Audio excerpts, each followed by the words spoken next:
Hello everyone, welcome back.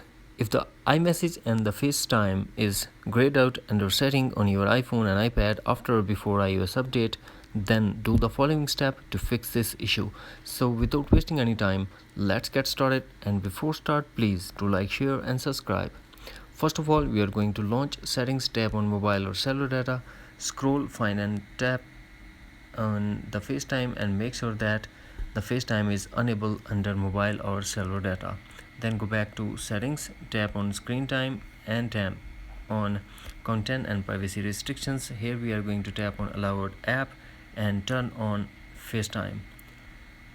The next solution is go back to settings, general, transfer reset iPhone, tap reset and tap reset network settings. Here we have to put iPhone passcode and tap again reset network settings to confirm. Then go back to settings, tap on software update and update your iPhone to a latest iOS version if available.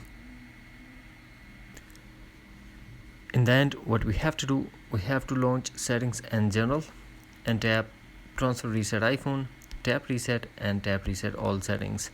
This process will delete all your customized setting to default setting, but no data or media will be deleted. Here we have to put iPhone passcode and tap again reset all settings to confirm.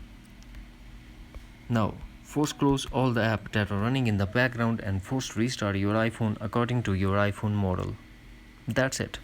Hopefully friends, you found this video helpful. Thanks for watching. Take care. Bye bye.